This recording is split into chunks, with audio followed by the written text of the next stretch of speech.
where the human race began. Nearly 1 billion people live here, and it's a continent with an incredible diversity of communities and cultures. Yet we know less of its history than almost anywhere else on Earth. But that's beginning to change.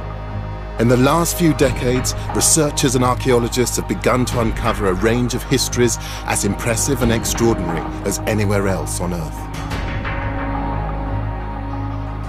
It's a history which has been neglected for years, and it's largely without written records. But it is preserved for us in the gold and statues, in the culture, art, and legends of the people.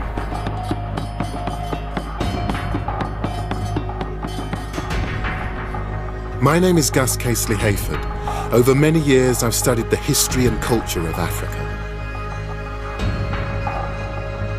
As an art historian, I'm used to drawing stories from mute objects from the past. I'm going to discover the history and find out what really happened to the lost kingdoms of Africa.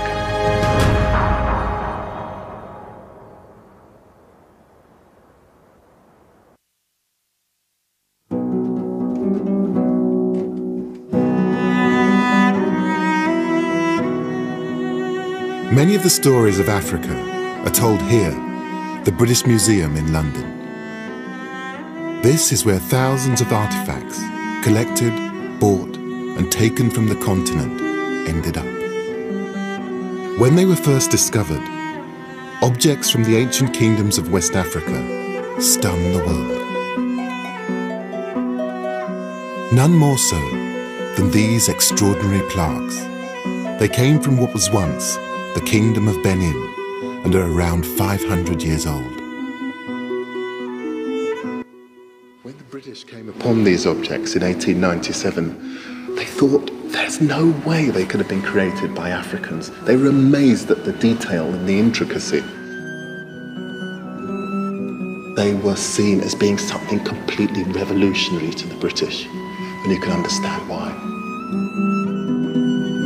These aren't carvings.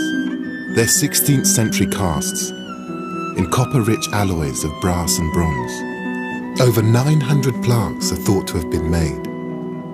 To produce each one, the artist would need to know how to make and fire a clay mold, and how to melt the metals to pour into it. It's an incredibly difficult skill to master.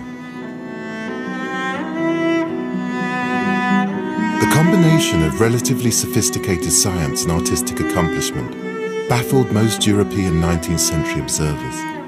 They couldn't believe that so-called primitives had been capable of producing work of the same standard as their European contemporaries. These amazing objects just didn't match the Europeans' view of West Africans. The questions were, where did they get the technology to develop this amazing bronze work? And where did they find the materials? But the clues to how such artifacts were manufactured are there for the finding. And I think they will reveal much about the West African kingdoms that created them. I want to know why they were made, what they mean, and what that tells us about the time and place they were produced. And there are some symbols that seem to reoccur. The leopard, the snake, the crocodile, so obviously they were very important. I want to find out what they mean and why they were so important to these people. These recurring images remind me of the symbolic motifs in Renaissance art. I think they carry hidden layers of meaning beyond the understanding of the imperialistic Brits. So what do the bronzes tell us about the Kingdom of Benin and its power and its culture? And what does the technology required to make them tell us about pre-colonial West Africa?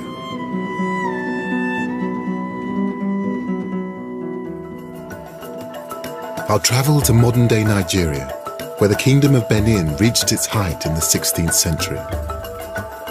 And I'll reach even further back in time and explore a panoply of ancient cities and kingdoms in West Africa, founded many centuries before Benin. I look for evidence in what's now Mali of how ancient culture and technologies made Benin and its bronzes possible.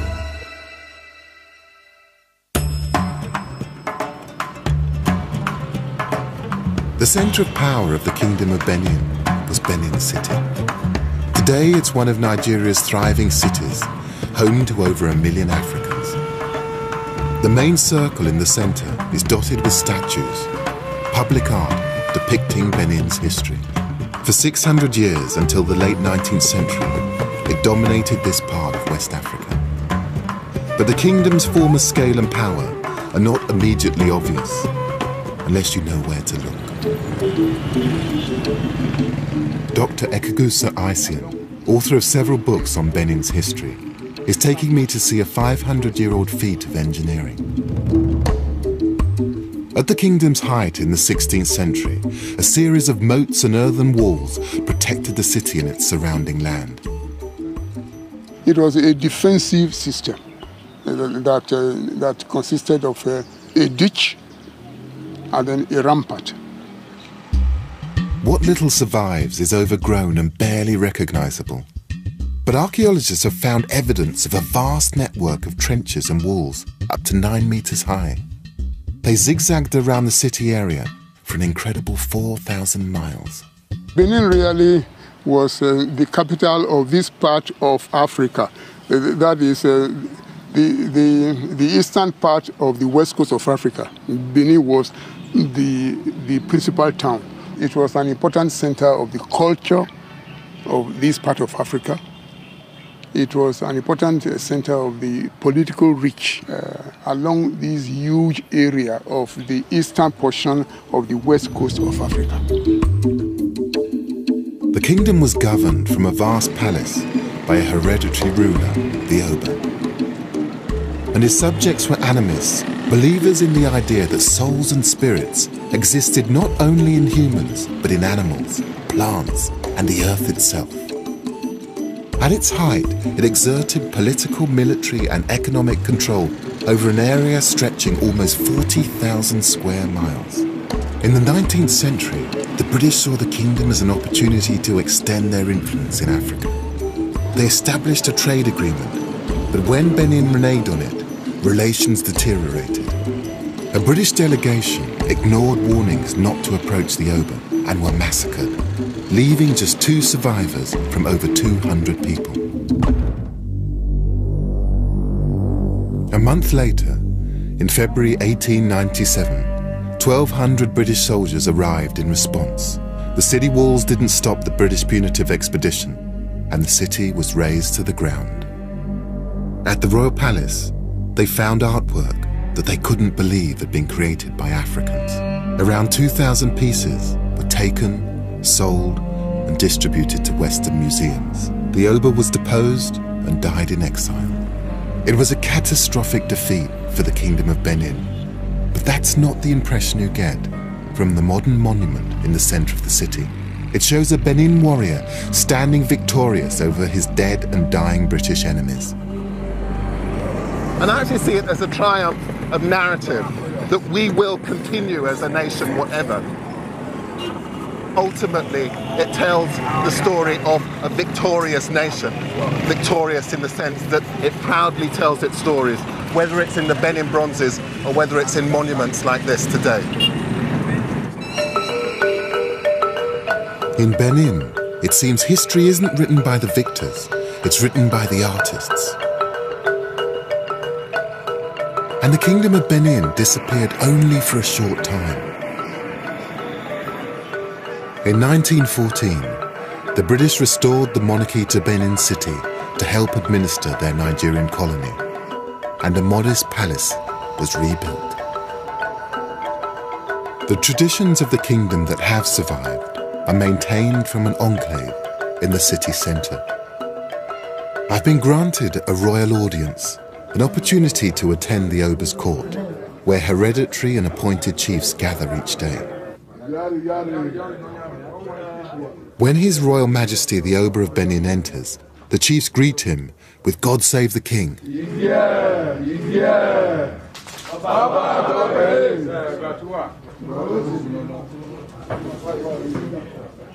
This is more than a symbolic institution.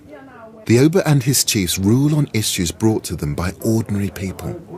Their judgment carries authority here, and the kingdom exists in parallel with the Nigerian state. With a leopard at the Oba's feet and standard bearers at his side, it's like one of the Benin bronzes come to life.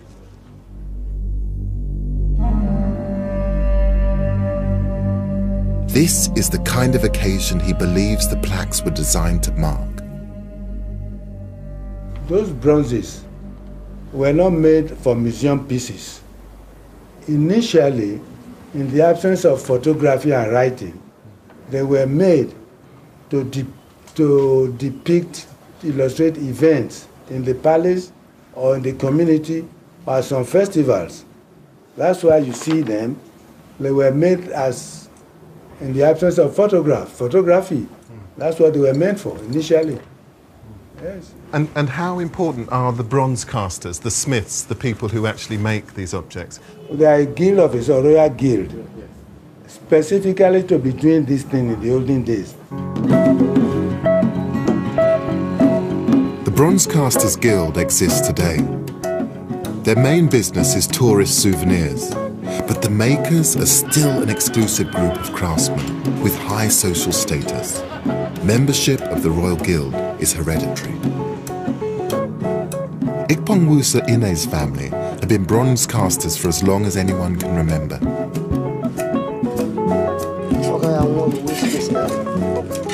And the skills that created the 16th century bronzes are still evident today.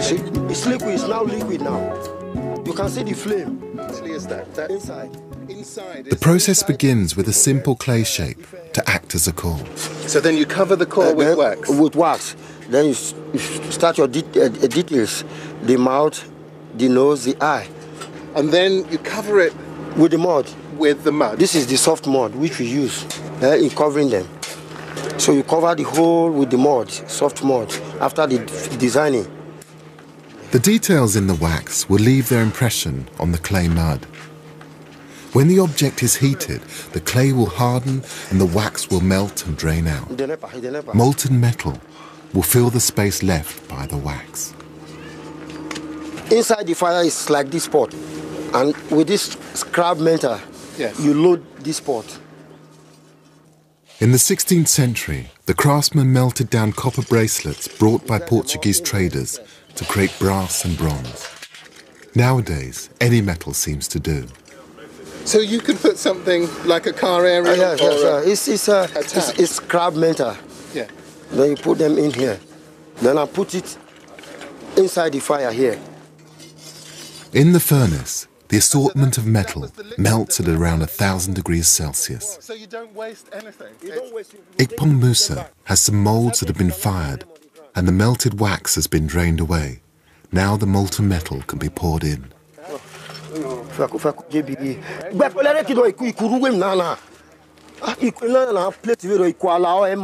just amazing to think that these processes haven't changed for hundreds of years. No, it doesn't change. But the thing is, it still feels totally relevant as well. Very. The same way in 100 years ago, the same way today. The same process is from one stage to another, from one stage to another. It's the same process. And in terms of the relevance, is it still there? Do people still feel these are important? Very. We have more than 100 and something members of bronze casters along the streets. Really? Walking. And they still feel... And the junior ones are still coming up. Really? And they feel connected to the Oba and the Royal Palace? Yes. Yes. So those old stories and traditions, they're as important to you as they ever were to your ancestors? It remains this year, next year, and forever. Forevermore? Yeah. Once the mold is cooled enough, it can be chipped away to leave the metal cast. It strikes me that Ikpongwusa and his fellow bronze casters have an impressive range of skills. They need to understand pottery, metallurgy, and have artistic ability. And the same skills would have been required 500 years ago to cast the Benin bronzes, something the Victorians could hardly believe. Oh, I'm beginning to see what it is now. It's hands praying. It's a prayer hand. I see. It's a prayer hand. A Christian ornament which has been created using a centuries-old technique.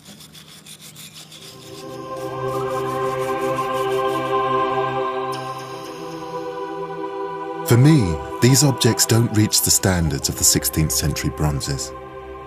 But these are for the tourist rather than for the royal palace.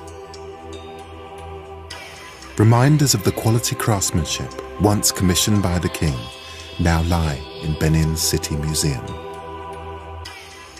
These are, sadly, mostly replicas of bronzes that were taken from here in 1897. But even so, I'm struck once again by the intricacy of these objects. It's always the detail that shocks me when I look at these Benin plaques. I mean, the whole thing is very much like a historical document as much as a piece of art. I mean, this is depicting very particular people, and you can imagine them in all of their finery because you can see it actually depicted here, the detail of the textiles, the layered textiles that they're wearing. Many bronzes depict 16th century obas, and they are records of specific events, such as military victories which expanded the kingdom. This, for me, will be Oba Essegie returning from fighting the Agala triumphant with his retinue. Oba Essegie bolstered the kingdom with the help of the Portuguese, who provided weapons and mercenaries for battles. Many of the plaques were made during his reign. The Portuguese also brought the metal, which enabled the bronze casters to immortalize his exploits. But this craft predates the arrival of the Portuguese, so there must have been another source of copper for the bronzesmiths. And while the bronzes were records of the kingdom's histories, I think they were also more than that. I want to find the origin and meaning of the symbols depicted in them, like this magnificent leopard and the snake which appears on the roof of the Oba's palace. I also want to find out how the culture and technology spread. The answer may lie in West Africa's dynamic and lost civilizations. For 1,000 years before the rise of Benin, West Africa had seen several overlapping kingdoms rise and fall. They had no fixed boundaries or singular ethnic identity. They were held together by the trade routes they sought to control.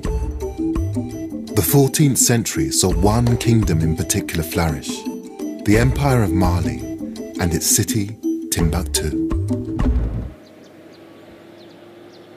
I'm going there to see whether there's any evidence that points to the development of Benin craftsmanship 500 years ago. In the 1300s, Mali was the most powerful kingdom in West Africa. Its emperor, Mansa Musa, was at one time thought to be the richest man in the world, famed for his vast gold reserves and for sending envoys to European courts. Timbuktu's wealth and power came because it was the hub of the lucrative Trans-Sahara trade routes. Arab merchants brought goods such as salt, textiles and new metals into West Africa from across the desert. Metals are still worked in Timbuktu's back streets. Very interesting place. I'm told that in the 14th century the camel trains brought refined copper from North Africa, which made its way south towards Benin. But if this was the source of the bronze caster's metal, I wonder if there are any other hints as to the meaning of the symbols I saw in the plaques. The Arabs didn't just bring goods to this part of Africa, they also brought Islam. It's certainly very different from Benin. I brought a local historian some images of the bronzes. I have here some images of Benin plaques which are actually in the British Museum. And I'm just wondering if, looking at these images, if they played any part in the history or the mythologies of Timbuktu. Vers le nord, c'est très difficile de trouver les bronzes et autres. Parce que l'islam interdit de faire les objets à visage humain. De telle sorte que chez nous, c'est le dessin géométrique, c'est la calligraphie, c'est les poteries. Vous savez que en ce temps en Afrique, c'est l'islam qui a introduit l'écriture. Et quel que soit, on ne peut pas échanger avec les images, avec les sculptures.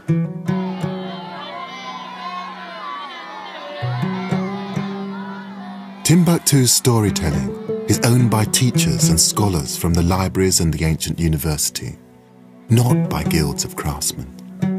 Timbuktu may have been the source of copper for the bronze work further south, but not the imagery, the techniques, or symbolism I've seen. But further south is another important ancient city of West Africa. 220 miles from Timbuktu is the city of Djenné. Perhaps I can find clues there as to how the culture and craftsmanship of Benin may have developed. It lies on a natural thoroughfare, the inland delta of the River Niger. Djenné was established here around 800 AD, 3 centuries before Timbuktu, and 800 years before the Benin bronzes were cast. This is Djenné. It's one of the great markets of West Africa. And when the market's on, the town here swells to more than 3 times its usual size. This is one of the great spectacles of West Africa. I've arranged to meet a local historian and guide, Amadou Cissé. Hello, good morning. Nice to meet you. Thank Welcome to Djenné. Djenné was flourishing by the 13th century, and there's been a thriving market here ever since, overlooked by the great mosque that dominates the city. But it isn't just a local market.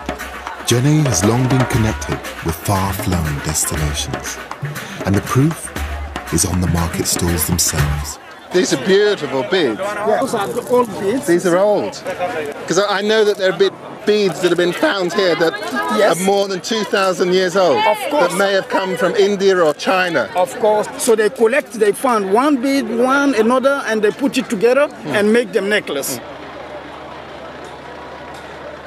At its peak, it was without doubt one of the great markets of West Africa. I mean, the trade from here supported the development not just of the mosque, but of a huge infrastructure across the area. And it drew people from miles around. Its strategic position as a trading crossroads meant Djenné was contested and conquered by several kingdoms throughout its long history. Yet Djenné has managed to hold on to particularly local traditions. These mud buildings are unlike anything else in West Africa. I mean, this is a beautiful house. The architecture of Djenné is unique in the world. Amadou says that each architectural feature has meaning. The vertical columns indicate that the owner had 2 wives. There's one pillar at the top for each of his 5 children. This symbolism has more in common with the craftsmanship of Benin, nearly 900 miles away, than to the writing traditions of Timbuktu to the north. So that was in between the 12th to the 13th century. People are doing a building house on that type of architecture. Yeah.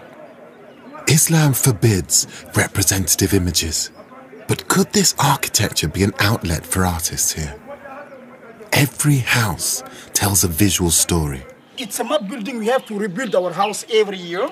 When there is, for example, because it's a mud building, in the rain season we lose a part of the wall. When there is some a new birth in our family or somebody die, we change the whole architecture every year. And so that must mean that there is a whole tradition of masons and of people who preserve and conserve these buildings. Yes, yes.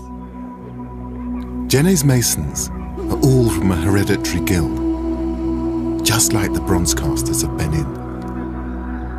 And with their special skills, the masons maintain their old traditions, as well as the ancient beliefs and symbolic codes. Amadou's mason friend, Tamusa, makes special bricks, mixing mud with rice, charcoal, and other material. In so doing, he infuses them with magical animist powers to protect and bring luck to the homeowners. Every buildings of Djenné, they always start with this technique. So then you have a special bricks, 5 special bricks made with, against those cereals, mixed on the mud. Oh, I see. Okay, who are going one on that corner, one to another corner of the house. So the 4 corners of the house have to get those special bricks. So one in the middle, on the center of the house. Then you build the house.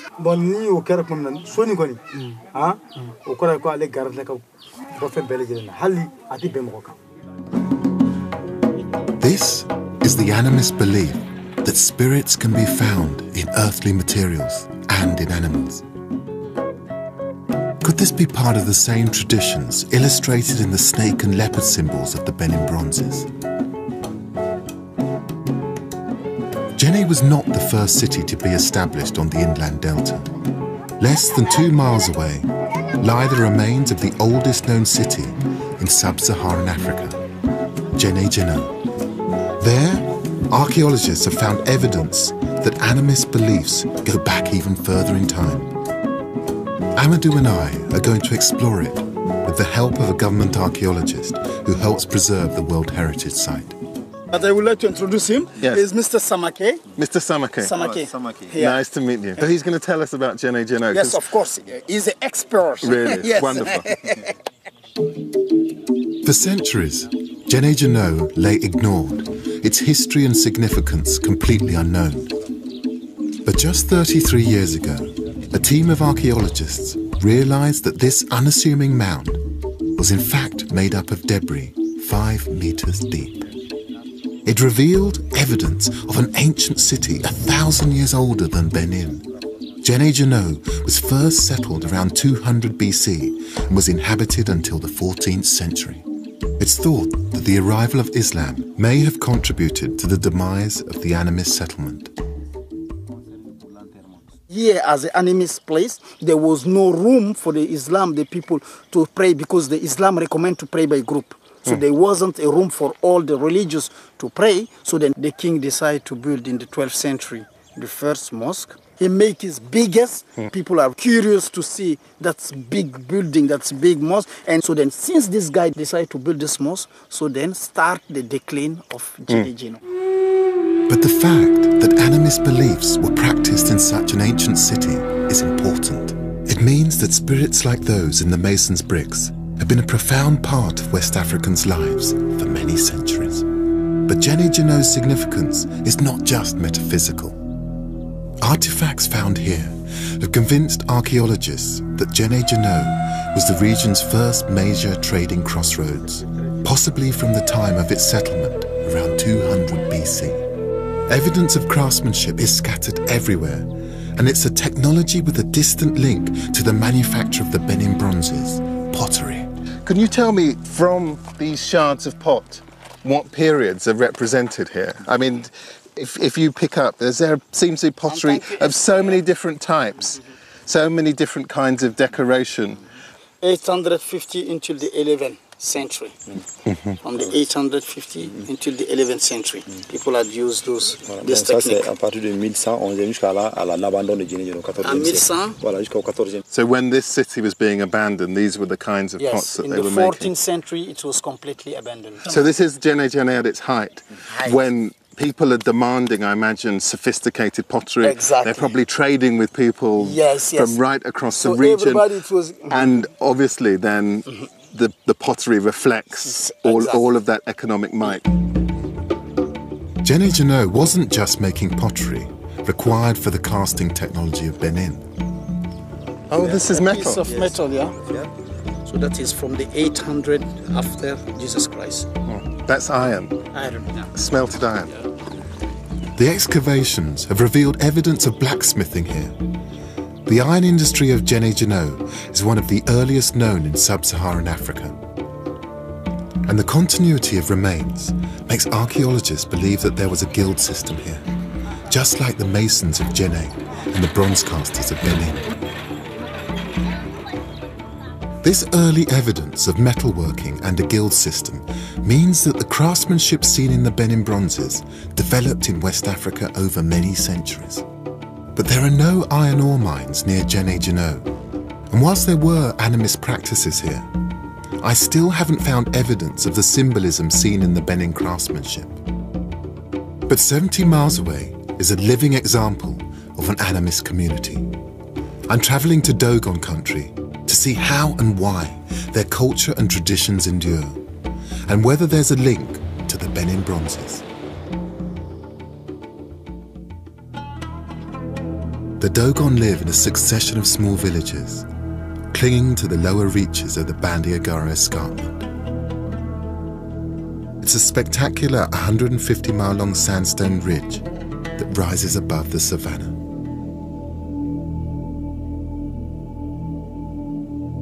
I've come here with a local guide, Kene Dolo. Archaeologists believe Djenne Djeno may have got its iron ore from deposits near the escarpment. And it's no surprise that there's a long tradition of ironwork here. In fact, archaeologists have dated iron smelting in West Africa to around 500 BC. And like the Benin craftsmen and the Djenne masons, blacksmiths have a special place in Dogon society. In this village, we have only one family blacksmith. One family? Only one family. And that is because they're a very important caste family. Right. This is passed down from father to son, is Yes. it, these traditions? Yes. And is this the father over here? Yes, it is his father. So they would know about the history of these guys, that they bring them to life. Right. You take these ingredients, the ore which is from the earth, you take the coal which is from the earth, you take the air, the transforming of these raw materials. Yes. Just into something which is useful. Filling them with a kind of spirit. Yes, the blacksmiths have a lot of secret in their life. You have important magic. The blacksmiths don't just magically transform iron ore into metal. They also work in wood, carving masks and figures. They've been essential in keeping Dogon traditions alive since at least the 13th century. Some of the blacksmith's handiwork is appearing this evening in a ritual called Dharma, part of a funeral ceremony.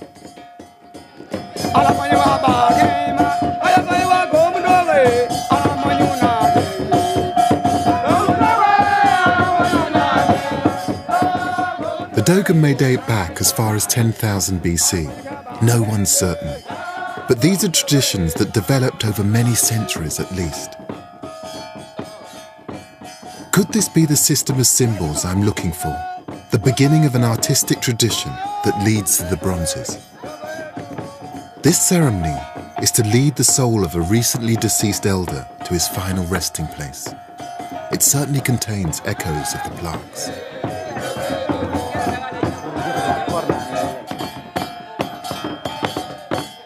This is the spirit mask, the spirit. This color, it is the dead color. Yes. If somebody is dead, we put on this color of clothes. Yes, indigo.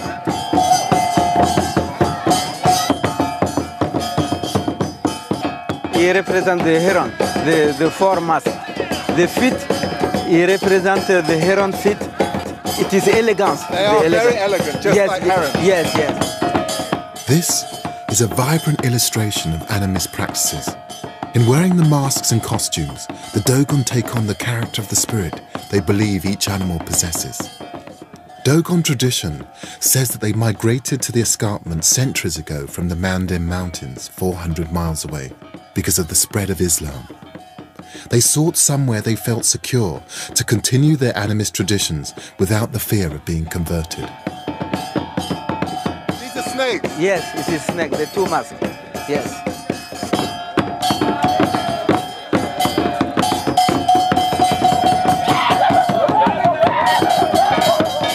And all this group, it is the lizard mask. What's happening here? It's dancing to goodbye the bad spirit to go away from the village. Yes, because it touches the ground. To clean the village, bad things go away. Oh, bad, this is warding away all the evil. Yes, yes.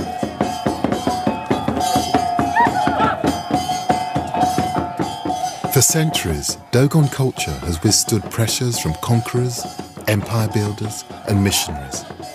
This breathtaking performance is art, spirituality and symbolism all rolled into one.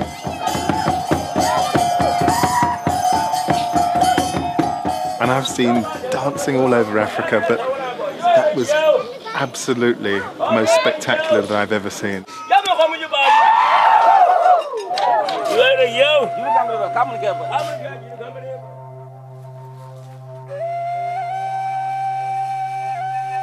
In the morning, Kenny takes me to see another way Dogon culture is represented, as part of the design of a granary belonging to the chief and spiritual leader, the Hogon.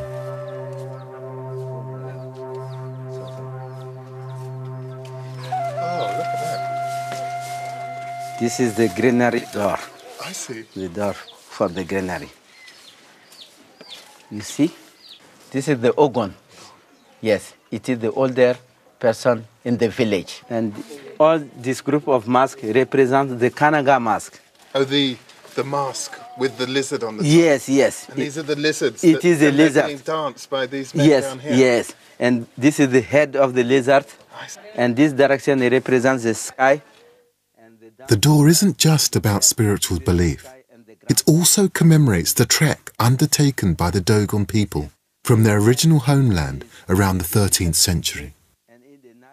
This is the 8th family Dogon come from Manding to here. So these are the original people who Yes. migrated all the way from the Manding Yes, down yes. into the Dogon. He lands. walked to Manding Yes. by feet to be there. So this is a piece of history. This is history. Yes, yes. This is In wood. Yes, in wood, and it is the acacia wood. We take some piece to make a door with a Dogon history to give the old information to the young generation. young people. Yes, to didn't lose our culture. Here, 800 miles from Benin, is a living example of the same kind of history and storytelling as we find in the bronzes. The techniques may be simpler, but the purpose seems strikingly similar. The determination to record cultural heritage is common to the Dogon, the Benin craftsmen, the Jenne masons, and the guilds of blacksmiths in West Africa. The need to maintain their identity was vital when kingdoms, new religions, and centers of power were fluctuating over the centuries. But I want to know whether the animist symbols the people use here shed light on those used in the Kingdom of Benin. I've made an appointment to see some elders in a neighboring Dogon village, a mile along the Bandiagara escarpment. I brought my sketches of the symbols used in the Benin bronzes to show the elders. We're meeting in the Tokuna, a men-only gathering place in the center of the village. Do you have any traditions with leopards? Leopards? Leopards.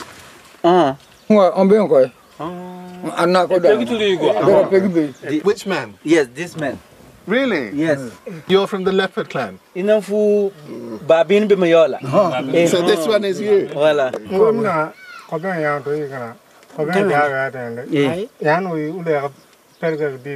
Yeru. In the village, in his family, if one person have to die soon, the leopard come in the night to the roof. He climb into the roof and. Oh, really?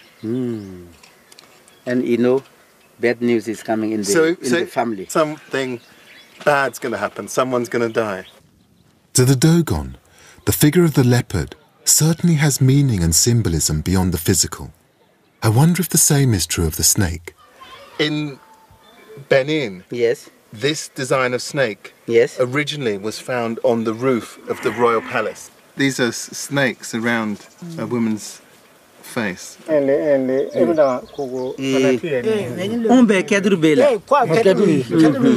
This is bronze. Ah, metal. bronze. Ah.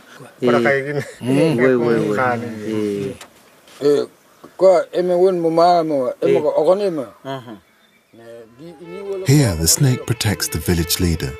It seems to have a protective function in Benin too. 500 years and 800 miles away from the Benin bronzes, the Dogon people attach meaning to the snake and the leopard that chime with those on the plaques. And there's also evidence of indigenous development of metalworking skills throughout the region. But the bronze casters of Benin needed to know about more than metallurgy. To create a cast, they first had to make a mold. That required the knowledge to manipulate clay.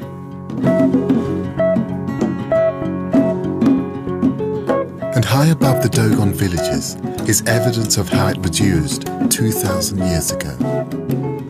Kene has taken me to the plateau of the escarpment. 2,000 years ago, all this place, it was a forest. Really? In this time, we have more rains than now. Really? More rains than now. All is green. The people, if you go to hunting, you get many animals. Elephant, pork epic, you have monkey. The people who lived on the Bandigara escarpment 2,000 years ago were the Telem. They're believed to have been red-skinned pygmies, and they built dwellings into the rock face itself.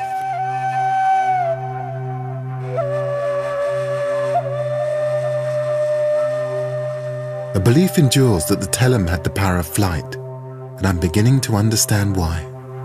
But it does look quite precarious.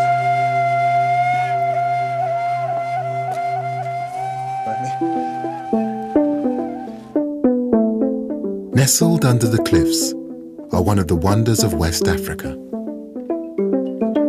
Kenny, this is amazing.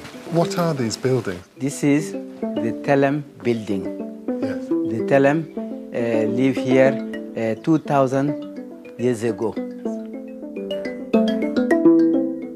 Here it is a Telem granary. The granaries were built using rich mud from termite mounds. This material and the natural shelter provided by the cliffs means they're extremely well preserved. In some of building, you put the fruit from the tree. Yes. Because we have the forest close to them, and you take a lot of fruit. You eat some, and the rest you keep inside.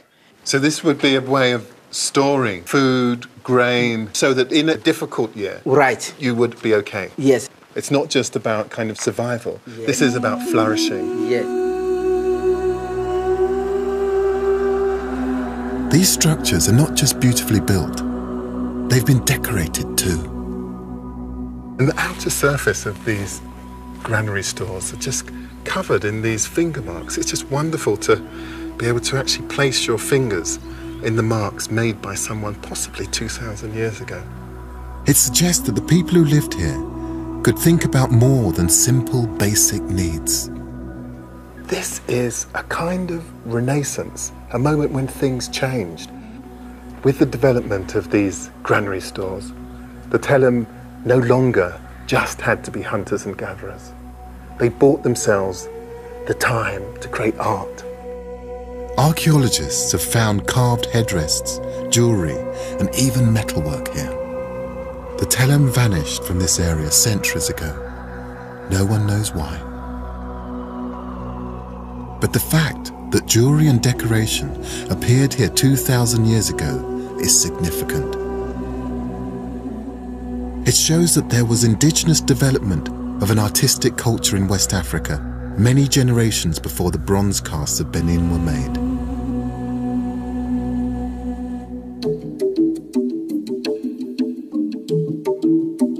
And nearby, some astonishing discoveries have revealed further evidence of craft. They may force experts to rewrite the history of West Africa's development. At a place called Onjugu, the past hasn't been dug up by archaeologists. It's been revealed by nature. It's hard to believe, but within living memory, it was impossible to stand where I'm standing now. The water levels of these two rivers used to be much, much higher. But after a huge storm, the rivers broke their banks. They changed course. And what they revealed in the mud has changed archaeology.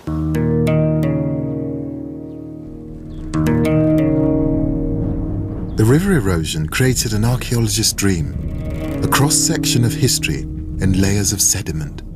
In 2002, an international team began finding evidence of prehistoric human activity. Adamo Dembele is from Mali's Cultural Mission, which works to preserve the country's archaeological heritage. Nous sommes sur un des sites où l'équipe a eu à travailler avec une grande équipe. On a commencé de là-haut jusqu'en bas pour faire un décapage. Au cours de ça, nous avons fait la découverte et la lecture des différentes couches qui ont été déposées. Effectivement, nous avons trouvé des tessons de céramique. Et effectivement, il y a toujours une différence des périodes, des époques qui mettent la différence entre les céramiques trouvées. The archaeologists carbon dated the pottery fragments to 11,400 years ago. People were using pottery here 8,000 years before it appeared in Britain. The fragments are 2,000 years older than any other pottery found in Africa. They're the same age as the oldest known pottery in the world.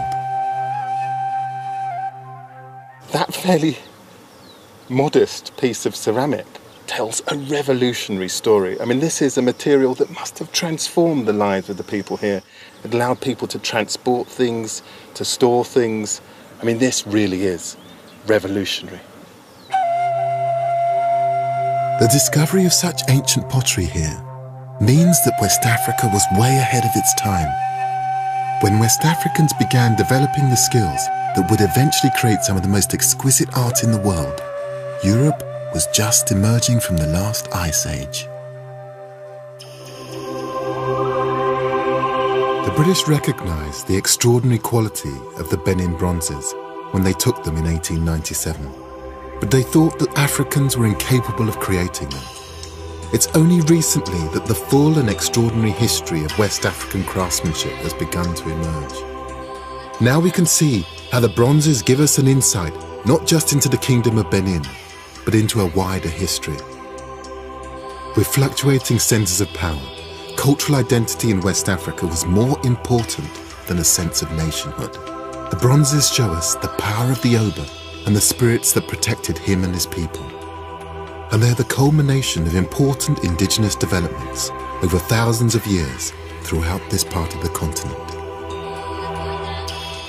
The kingdoms of West Africa share many important aspects: pottery, ironwork, but also a history of telling their story through art.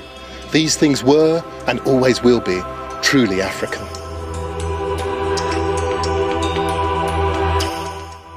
If you missed this week's brand new drama here on BBC4, there's another chance to see it later this week. Mrs. Mandela is on Thursday at 10:30. Next tonight, we're off around the world in 80 Treasures.